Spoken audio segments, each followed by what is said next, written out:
Hello students, very good morning.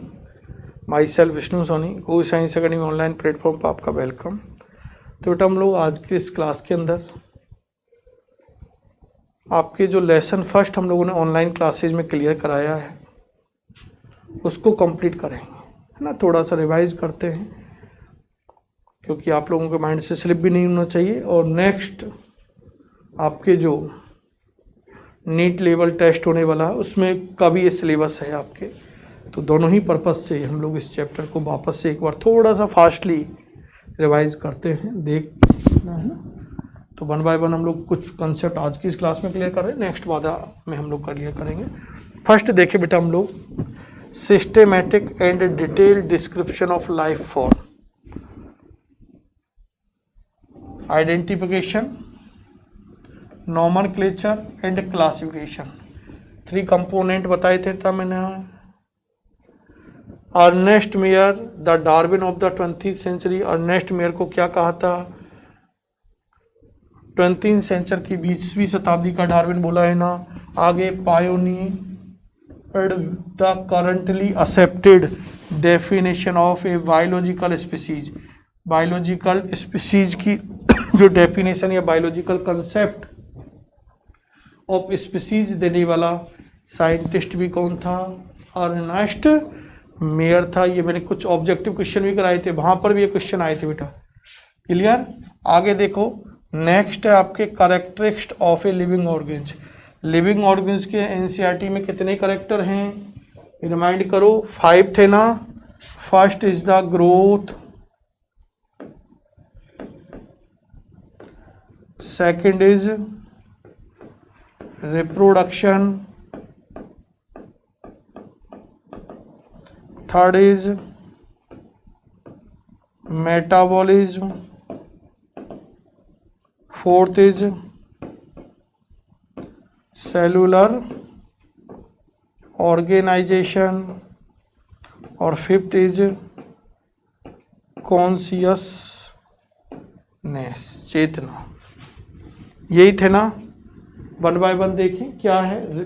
बिल्कुल direct fact NCERT जो general आपसे नीट लेवल पे क्वेश्चन आएंगे वो कंसेप्ट फैक्ट आपको दिए जा रहे हैं। ग्रोथ को समझें।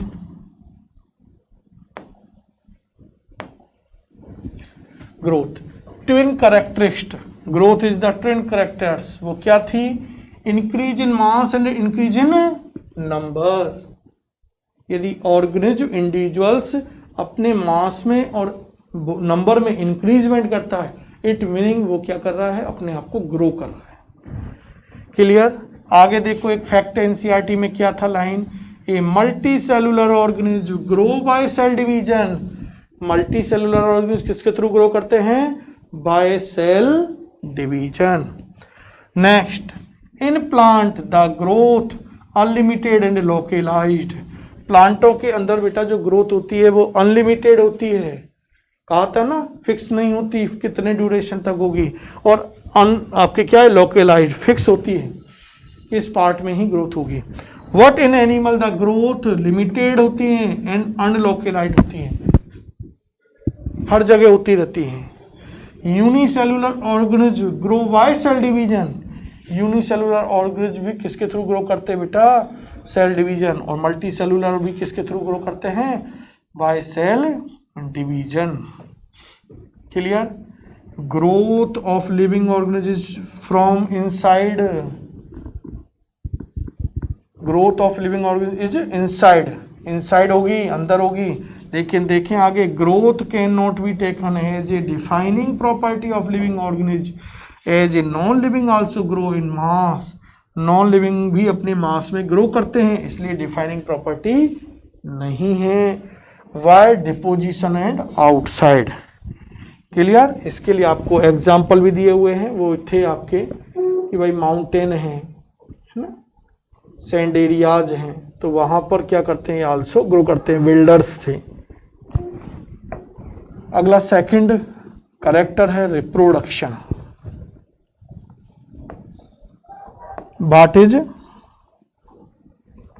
रिप्रोडक्शन? देखते हैं रिप्रोडक्शन में एनसीईआरटी की क्या लाइनें हैं यहाँ पर। कैरेक्टरिस्टिक्स ऑफ लिविंग ऑर्गेनिज्म, ये कैरेक्टर लिविंग बीइंग का, fungi multiply through asexual spore, बता रखा है सारा मैंने कि फंजाई एसेक्सुअल स्पोर्स के थ्रू क्या करते हैं बेटा, अपने आप को मल्टीप्लाई करते हैं। इन lower organism like yeast and hydra reproduce by wording, hydra और यीस्ट के अंदर जो एसेक्सुअल मोड होती है वो वर्डिंग मेथड से होती है। इन फ्लेनेरिया फ्लैटवॉर्म ट्रू रीजनरेशन, इफ है ना, a fragmented organism regenerated the lost part of its body and become a new organism। क्या करते हैं बेटा, रीजनरेशन आपको बता रखा था कि जैसे लिजार्ड में होती है, वो लिजार्ड के अंदर जब पूंछ है, टेल वाला पार्ट है वो ब्रेक हो जाता है तो उसकी रिप्लेसमेंट पार्ट अराइज हो जाता है। नेक्स्ट देखें, the fungi, the filamentous algae, the protonema of masses all easily multiply by fragmentation, यानी fragmentation is also mode of asexual reproduction, और asexual reproduction की fragmentation mode फंजाई के अंदर, फिलामेंटस एल्गी के अंदर एंड प्रोटोनिमा ऑफ मॉसेज के अंदर present होती है। क्लियर? इन unicellular organism like bacteria, unicellular organism जैसे लाइक बैक्टीरिया, जीवाणु, यूनिसेलुलर एल्गी एक कोशिकीय शैवाल और अमीबा के अंदर बेटा क्या होता है, ये रिप्रोडक्शन भी होता है ना। Amoeba reproduction is synonymous with growth, इनके अंदर रिप्रोडक्शन और जो ग्रोथ है दोनों सिनोनोमस हैं, क्योंकि यहाँ पर increase in number of cell, क्योंकि इसमें भी वो नंबर के ऑफ सेल में इंक्रीज होगी और ग्रोथ में भी देखते हैं हम लोग twin character, increase in mass and increase in number is also known as growth. तो इनमें भी नंबर में वो ग्रो करते हैं रिप्रोडक्शन के थ्रू, जब वो नंबर में ग्रो करें इसका मतलब उनके अंदर ग्रोथ तो हो रही है ना। चलो आगे दिया हुआ है, why reproduction is not a defining property, ये डिफाइनिंग प्रॉपर्टी क्यों नहीं है, क्योंकि growth and reproduction both are does not defining property. Many organism like mule, worker bee, infertile couple do not reproduce, therefore reproduction also cannot be all inclusive defining। क्योंकि बेटा जो मुल्स होते हैं ये बन तो गए हाइब्रिडाइजेशन से, लेकिन ये अपने जैसी ऑफस्प्रिंग को प्रोड्यूस नहीं कर सकते, इनके अंदर ये एबिलिटी नहीं होती है। वर्कर बीड का फॉर्मेशन तो कर लेते हैं हम लोग एक वन टाइम, लेकिन वो आगे जब वो वर्कर बी बनी है हाइब्रिडाइजेशन के बाद फिर वो अपनी नई अपनी जैसी प्रोजेनी को जन्म नहीं देती है। अनफर्टाइल कपल्स बोलते हैं ना अपन लोग, ईजडे वगैरह, वो अनफर्टाइल कपल्स हैं, तो इन अनफर्टाइल कपल्स के अंदर भी अपनी जैसी ऑफस्प्रिंग को प्रोड्यूस करने की एबिलिटी नहीं होती है। और रिप्रोडक्शन का मीनिंग तो क्या है कि ऐसे ऑर्गेनिज्म जिनके अंदर ये एबिलिटी है तो इट सेल्फ प्रोजेनी को प्रोड्यूस करते हैं, लेकिन इनमें नहीं है। तो इसका मतलब ये डिफाइनिंग है या non defining? Non defining property है। सो क्या है आप लोगों के बेटा, इसीलिए क्या बोला हम लोगों ने कि क्या है, नॉन डिफाइनिंग प्रॉपर्टी। क्लियर? कोई डाउट? तो ये रिप्रोडक्शन की हम लोगों ने बेटा बात की है। नेक्स्ट थर्ड कैरेक्टर हम लोग डिस्कस करते हैं, metabolism.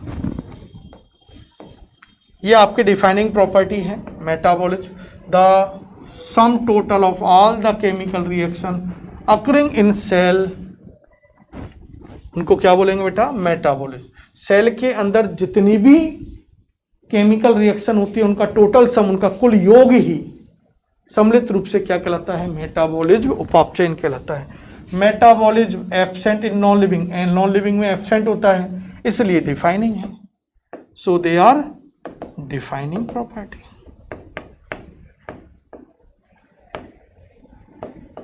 Isolated metabolism reaction in vitro are not living things but surely living reaction.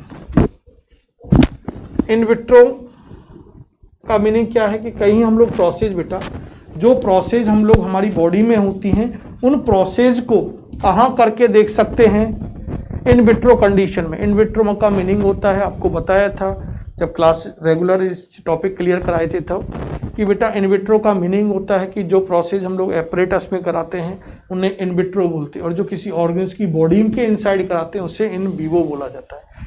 तो जब हम लोग देखते हैं लेबोरेटरी में हम क्या करते हैं, जब इन मेटाबॉलिक एक्टिविटीज़ को जो हमारी ह्यूमन बॉडी के अंदर होती है उनको करके देखते हैं तो उस जैसी होती है, लेकिन वो अपने आप में लिविंग नहीं है और ना ही उनको नॉन लिविंग बोल सकते, क्योंकि वो लिविंग के इक्वल है लेकिन लिविंग बॉडी में नहीं हो रही, लिविंग बॉडी के आउटसाइड हो रही है।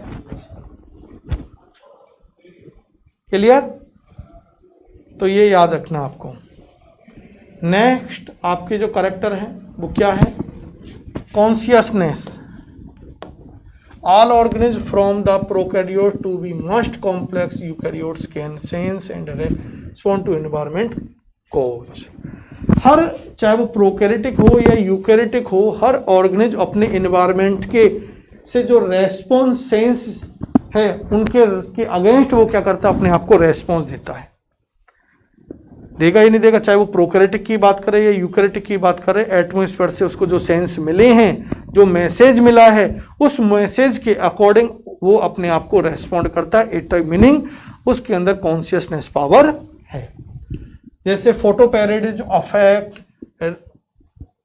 Production in seasonal breeders both plant and animal. All organism control chemical entering their bodies. Human being is the only organism who is aware of himself. So example has self conscious. क्योंकि human में, plant और animal में बेटा consciousness power तो होती है, लेकिन वो उनके अंदर वो सेल्फ अवेयर नहीं होता, जबकि ह्यूमन बीइंग के अंदर, ह्यूमन बीइंग एक ऐसा ओनली ऑर्गेनिज्म है जिसमें अवेयरनेस होती है और सेल्फ अवेयरनेस होती है। खुद समझ जाता है इस बात को, अच्छे बुरे का रिजल्ट है वो खुद जानता है कि आप पढ़ते हो तो आपको पता है कि पढ़ने से क्या होता है, नहीं पढ़ते तो उसका भी रिजल्ट आपको पता है। ये आपके अंदर पावर है ना, मेरे अंदर भी वो पावर है, आपके अंदर भी पावर है, आपके पेरेंट्स में भी पावर है, आपके फ्रेंड्सों में भी वही पावर है। तो हर ऑर्गेनिज्म के अंदर और हर ह्यूमन बीइंग की बॉडी के अंदर ये पावर तो होती है, लेकिन ह्यूमन में मोर क्या होती है, ये पावर होती है या सेल्फ कॉन्शियसनेस पावर होती है। इसलिए हम लोग बोलते हैं कि ह्यूमन में जो ये कॉन्शियसनेस है वो कैसी है, सेल्फ कॉन्शियसनेस के फॉर्म में है। और उसके बाद next interaction at different level in A organism. Clear? तो ये आप लोगों की आज की इस क्लास के अंदर हम लोगों ने कुछ पार्ट क्लियर किया है। नेक्स्ट क्लास में फिर मिलते हैं। Thank you, good bye.